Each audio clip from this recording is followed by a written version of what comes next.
I am John Minneclair.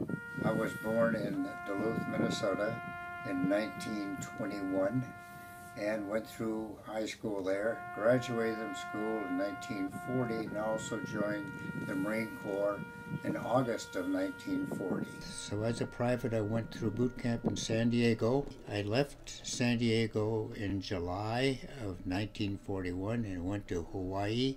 We spent about a month in Hawaii, and then we got on the USS Wharton again and went into Midway Island, arriving there in mid-September 1941.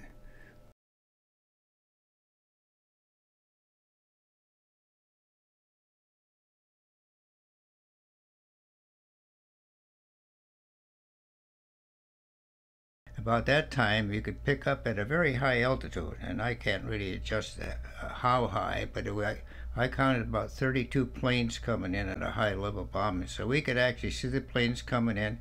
We could actually see them release the bombs, and we could follow the bombs on down. And we could see that we were pretty much in the line of the bombs, and the first group of bombs, some hit in the water, then some hit the fuel tank beyond us. The next one looked like it was going to come right at us, and one more went over our head and hit our brand new laundry and disappeared. And then they continued on down towards the ramp up for the seaplanes and hit the hangar, and they were very successful at this thing. It wasn't a lot of machine gun fire at this point, but there was some action when the planes, our planes, made the effort to come back. And then you could see the agility of the Zero, because they seemed to fly circles around our plane, and we watched with our glasses. Poor guy, one of our men, bailed out of a plane after he'd been shot down, and he was floating in his parachute. But they were flying around him and machine gunned to death, really. So there was nothing we could do, and neither could the 3-inch shooting at that direction. The guy was in enough trouble, he didn't have to be shot at.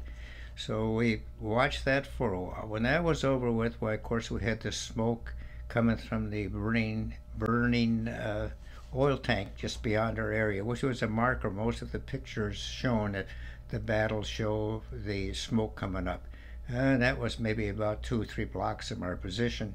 Next day, there wasn't much that happened after that. There was supposed to be a second raid. It didn't really show up of any quantity. The biggest thing was the effort of our people to try to get back to Easter Island, and the Japanese seemed to have a free shot at them every time, and it didn't look very good for our people in their planes. About this time, somebody in a Japanese in a single engine plane came like right down the center of the island, about no higher than our tower, and it looked like it was one individual in there, and looked like he was making an appraisal to see what damage had been done and probably where their next strike would be.